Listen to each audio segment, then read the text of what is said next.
Hello friends, welcome to our Sayali fashion designer channel आणि मी आहे सायली। तर तुम्हा सर्वांचं आपल्या आजच्या नवीन अशा छानशा व्हिडिओमध्ये मी मनापासून स्वागत करते। तर बघा मग आज आपला जो काही व्हिडिओ आहे हा मोस्ट इम्पॉर्टंट आहे, कारण महत्त्वाचं म्हणजे बऱ्याचदा होतं काय की ज्या वेळेस आपल्याला अर्जंट ब्लाउज द्यायचा असतो किंवा आपली खूप प्रॅक्टिस झालेली असते आणि आपल्याला कमीत कमी टाइम मध्ये ब्लाउजची कटिंग करायची असते, तर त्यावेळेस काय करायचं, तर आज मी तुम्हाला डायरेक्ट कपड्यावर कशी म्हणजे डायरेक्ट ब्लाउज वर कटिंग कशी करायची तर हे सांगणार आहे। आणि सगळ्यात महत्त्वाचं म्हणजे हे मी तुम्हाला अतिशय सावकाश स्टेप बाय स्टेप आणि खूप काही महत्त्वाच्या टिप्स अँड ट्रिक्स आहेत सांगणार आहे, जेणेकरून तुम्हाला आपला आजचा हा व्हिडिओ बघून डायरेक्ट कपड्यावर ब्लाउजची कटिंग करणं खूप सोपं जाईल। आणि सगळ्यात महत्त्वाचं म्हणजे याची पद्धत इतकी सोपी आहे की बाय चान्स जरी तुम्ही कोणी नवीन शिकत असाल तरी सुद्धा तुम्ही जर थोडं नीट लक्ष देऊन हा व्हिडिओ बघितला तर डायरेक्ट कपड्यावर कटिंग सहजच करता येईल। आणि यामुळे हे होईल की तुमचा टाइम वाचेल आणि कमीत कमी टाइम मध्ये तुमचा परफेक्ट अशी ब्लाउजची कटिंग सहजच होईल। ठीक आहे, तर हे बघा हा ब्लाउज पीस आणि मी अस्तर घेतलेला आहे। तर याचं कटिंग करण्याच्या आधी मी तुम्हाला आपल्याला कुठली कुठली मेजरमेंट्स लागतात ते सांगते।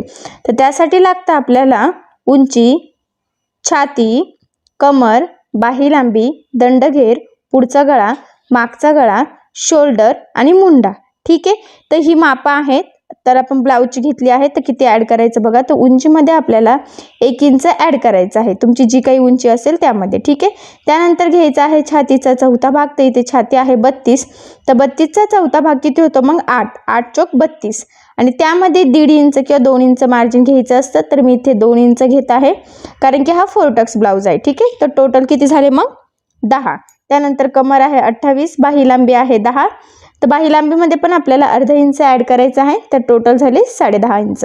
ठीक आहे, त्यानंतर दंडघेर आहे 9.5, पुढचा गळा आहे 5.5, मागचा आहे 8, तर पुढचा आणि मागचा दोन्हींमध्ये आपल्याला अर्धा इंच मार्जिनसाठी ॲड करायचं असतं। ठीक आहे, तर तुमचं जो काही असेल त्यामध्ये तुम्ही सुद्धा अर्धा इंच ॲड करायचं।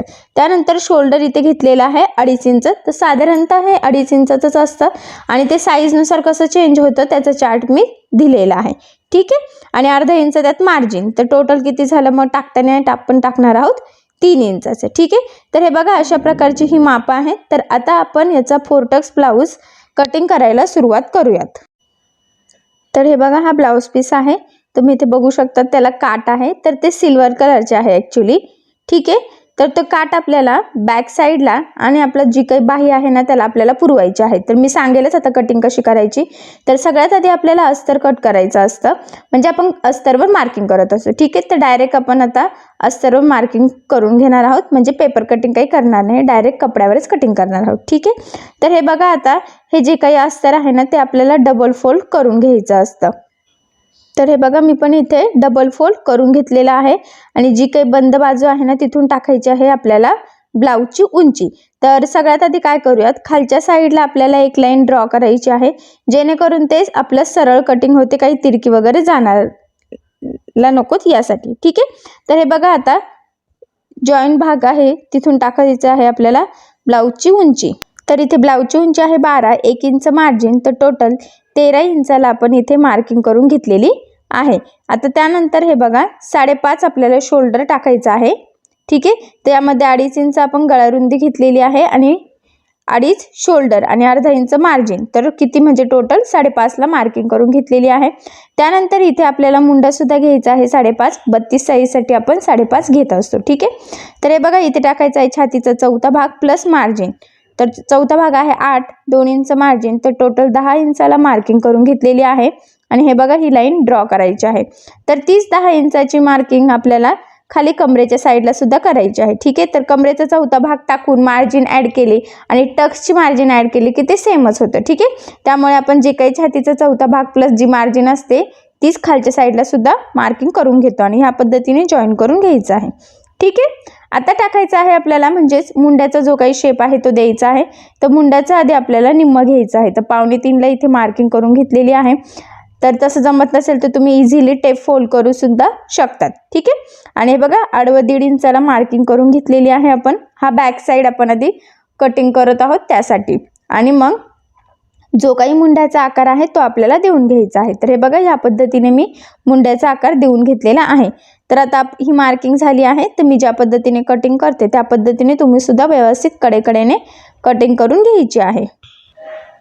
तर हे बघा मुंड्याच्या साईडला सुद्धा व्यवस्थित आपण जी काही मार्किंग केलेली आहे ना त्यावरच एकदम एक्झॅक्टली परफेक्ट अशी कटिंग करून घ्यायची आहे. ठीक आहे, तर हे बघा आता आपला हा बॅक साईड कटिंग करून झालेला आहे. तर आता आपल्याला ब्लाऊजचा पुढचा भाग कट करून घ्यायचा आहे.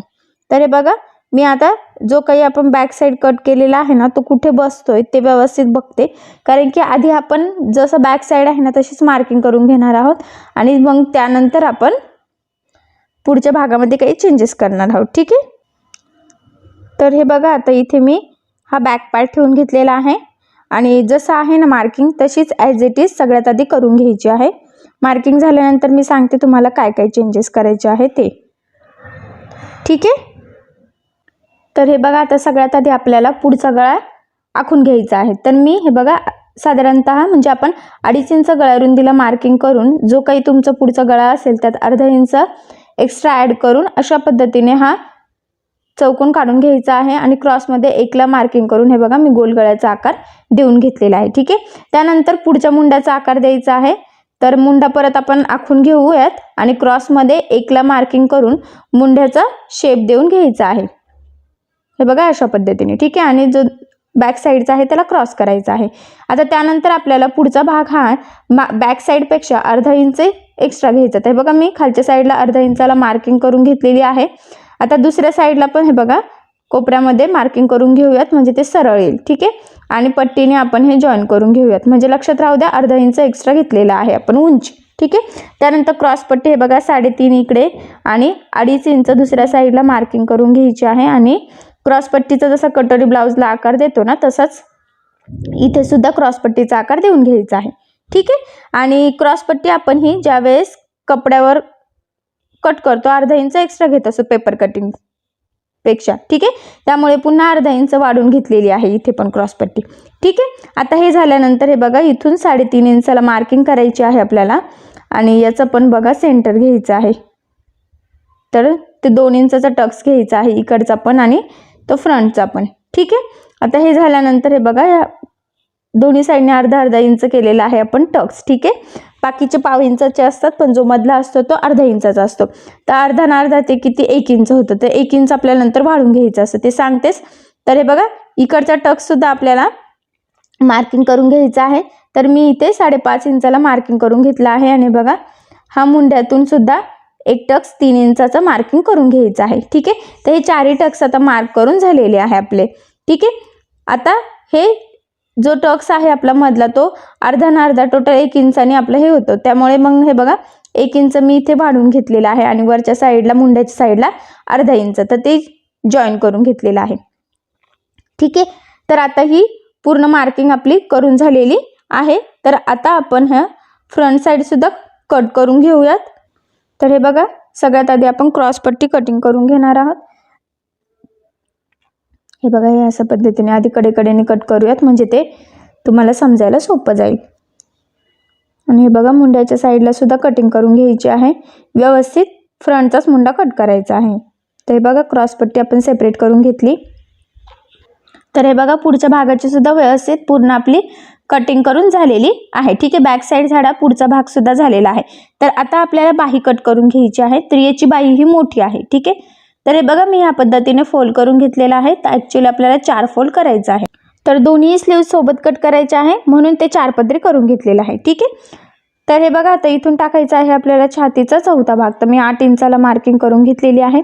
त्यानंतर जी काही तुमची बाही लांबी असेल त्यामध्ये अर्धा इंच ॲड करायचं. तर मी ते 10.5 इंचाला मार्किंग करून घेतलेली आहे आणि बघा या पद्धतीने हा बॉक्स ड्रॉ करायचा आहे. आता वरून खाली आपल्याला 3 इंचाचं मार्किंग करायचं आहे आणि त्यानंतर हे बघा 1 इंच इकडे 1 इंच इकडं आणि 1 इंच खालच्या साईडने असं 3 ठिकाणी आपल्याला 1 इंचाच्या मार्किंग करायचे आहेत. ठीक आहे, त्यानंतर हे बघा आता आपण स्केलनी हे 2 पॉईंट जॉईन करून घेऊयात आणि हे बघा हे 2 सुद्धा आपल्याला जोडून घ्यायचे आहे. आता ही जी काही लाईन ड्रॉ केली आहे त्याचं आपल्याला सेंटर घ्यायचं आहे. तर मग ते जेवढं असेल ना त्याचं निम्म्याला मार्किंग करायची आहे. तर इथे मी बघा 3.25 इंचाला मार्किंग करून घेतलेली आहे. ठीक आहे, जवळजवळ हे किती 6.25 आहे ना त्याचं निम्म. तर आता जे काही मध्ये आपण केलं आहे ना त्याचं पण निम्म घ्यायचं आहे. बघा इकडच्या पार्टचं पण आणि इकडच्या पार्टचं पण. आणि जे छोटे छोटे आहे ना पॉईंट, हे बघा वरती अर्धा इंच आणि इकडचा अर्धा इंच खाली मार्किंग करून घेतलेली आहे. आणि आता आपल्याला बाहीचा आकार द्यायचा आहे. तर बघा मी ज्या पद्धतीने दिला आहे त्या पद्धतीनेच द्यायचा आहे. ही बाही कटिंगची अगदी सोपी पद्धत आहे की ती कोणालाही सहज जमेल. ठीक आहे. तर आता ही मार्किंग करून झाल्यानंतर आपण हे बाही कट करून घेऊयात. तर मी ज्या पद्धतीने हे बघा कट करते ना इथून कडेकडेने, त्याच पद्धतीने तुम्ही सुद्धा करायचं आहे. हे बघा हा बाहेरचा शेप आणि त्यानंतर हा गोलाकार आपण कट करून घेतलेला आहे. तर लक्षात राहू दे सगळं कडेकडेचं कट केलेलं आहे. ठीक आहे. त्यानंतर हे बघा आता ही बाही आपल्याला ओपन करायची आहे. तर दोन्ही सोबतच करायचे आहे आणि हा मधला जो आहे ना पोर्शन तो कट करून बरोबर ते गोलाकार जी काही मार्किंग केली आहे त्यावर कटिंग करायची. तर हे बघा ही बाही सुद्धा आपली परफेक्ट एकदम कटिंग झालेली आहे. ठीक आहे. तर आता बॅक साईड कटिंग झालेली आहे, पुढचा भाग झालेला आहे आणि बाही सुद्धा झाली आहे. तर हे सगळं ठेवून आता आपल्याला ब्लाउज पीस कट करून घ्यायचं आहे. तर हे बघा ब्लाउज पीसची आपण घडी करून घेऊयात व्यवस्थितच, कारण की आपल्याला हा जो काही ब्लाउज पीसला काट आहे ना तो आपल्याला ब्लाउजच्या मागच्या भागाला पण पुरवायचा आहे आणि बाहीला सुद्धा पुरवायचा आहे. तर ती कशी बसते ते आपण बघूयात. तर हे बघा अशा पद्धतीने जर घडी केली तर बाहीला पुरेल पण बॅक साईडला काही पुरणार नाही. ठीक आहे. त्यामुळे आता आपण काय करूया त्याची घडीच वेगळी करूयात, म्हणजे ॲक्च्युली ह्या ब्लाउज पीसची घडी आपण उभी करून घेणार आहोत. तर हे बघा या पद्धतीने घडी केलेली आहे आणि सगळ्यात आधी आपण बाही किंवा बॅक साईड कट करूया. तर मी बघा बॅक साईड इथे ठेवलेला आहे आणि व्यवस्थित कडेकडेने मार्जिन ठेवून हा बॅक पार्ट आपल्याला कट करून घ्यायचा आहे. तुमच्या लक्षात येईल हा काट व्यवस्थित खालच्या साईडला आपल्याला आलेला आहे. ठीक आहे. आता बॅक साईड कट झाल्यानंतर सगळ्यात महत्त्वाचं म्हणजे आपल्याला बाही जी आहे ती कट करायची आहे. मग उरलेले पार्ट्स आपण कट करूयात. तर हे बघा ह्या पद्धतीने ती पण डबल घडी करून घेतलेली आहे व्यवस्थित आणि त्यावर आता आपण हे बघा अशी बाही ठेवूयात. तर दोन्ही साईडला आपल्याला बाहीला जॉईंट द्यावा लागेल. तर जॉईंट कसं द्यायचं मी ते स्टिचिंगच्या वेळेस सांगेलच, पण आता हे बघा ह्या पद्धतीने आपण कट करून घेऊयात. ठीक आहे. ते बघा आता बाही पण कटिंग झालेली आहे. तर आता उरलेल्या कपड्यामध्ये आपल्याला पुढचा भाग आणि क्रॉसपट्टी बसवायची आहे. तर हे बघा आता अशा पद्धतीने आपण हा पुढचा भाग ठेवून घेऊयात आणि क्रॉसपट्टी कुठे बसते बघूयात. तर हे बघा हे वरती ॲडजस्ट करूयात आपण आणि मग खालच्या साईडला व्यवस्थित क्रॉसपट्टी आपल्याला ठेवता येईल. ठीक आहे. तर अशा पद्धतीने आता आपण ठेवून घेतलेलं आहे ते. तर आपण आता सगळ्या साईडने थोडंसं मार्जिन ठेवून आपल्याला हे कटिंग करून घ्यायचं आहे. तर हे बघा आता मी ज्या पद्धतीने कटिंग करते ना तुम्ही पण त्याच पद्धतीने कटिंग करून घ्यायची आहे.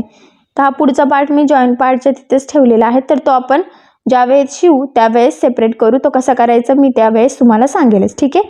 तर हे बघा आता ही क्रॉसपट्टी सुद्धा आपण कट करून घेऊयात. तर याला पण आपण कडेकडेने मार्जिन ठेवलेलं आहे जेणेकरून ते आपल्याला स्टिच करणं खूप सोपं जाईल. ठीक आहे. तर हे बघा आता आपली बाही पण कटिंग झालेली आहे. तर बाहीला जॉईंट द्यायचं. तर बघा हा कपडा पुरतोय तर आपण तो शिवण्याच्या वेळेसच मी तुम्हाला सांगेल की तो कसा कट करायचा. ठीक आहे. तर इथे तुम्ही बघू शकता बॅक साईड कट झालेली आहे, बाही कट झालेली आहे आणि पुढचा भाग सुद्धा आपला कट झालेला आहे. तर ही आपली 32 साईजची 4 टक्स विथ क्रॉसपट्टी ब्लाऊजची पूर्ण कटिंग झालेली आहे. तर ही आपण डायरेक्ट ब्लाऊज पीसवर कट केलेली आहे. तर अस्तर आणि ब्लाऊज पीस दोन्ही कट केलेला आहे. तर मी तुम्हाला हे व्यवस्थित सांगितलेलं आहे की काट बॅक साईडला आणि बाहीला कसा ॲडजस्ट करायचा. ठीक आहे. तर याची कटिंग मी तुम्हाला अतिशय सावकाश आणि स्टेप बाय स्टेप सांगितलेले आहे. त्याचबरोबर काही महत्त्वाच्या टिप्स सांगितलेल्या आहेत त्या तुम्ही सुद्धा फॉलो करायच्या आहे आणि मग कटिंग करायची आहे, म्हणजे तुमची 4 टक्स ब्लाऊजची कटिंगसुद्धा एकदम परफेक्ट येईल. ठीक आहे. तर तुम्हाला आपला आजचा व्हिडिओ कसा वाटला हे मला कमेंट करून नक्की कळवा. त्याचबरोबर तुम्हाला आपला व्हिडिओ आवडला असेल तर व्हिडिओला लाईक करायला विसरू नका आणि जर तुम्ही आपल्या चॅनलवर नवीन असाल आणि अजून चॅनलला सबस्क्राईब केलेलं नसेल तर सबस्क्राईब नक्की करा आणि ज्यावेळेस तुम्ही सबस्क्राईब कराल त्यावेळेस त्यासमोरील बेल आयकॉन ही नक्की प्रेस करा. त्यामुळे काय होईल, जेव्हा मी नवीन व्हिडिओज टाकेल त्याचं नोटिफिकेशन तुम्हाला तुमच्या मोबाईलवर येईल. ओके. थँक्यू.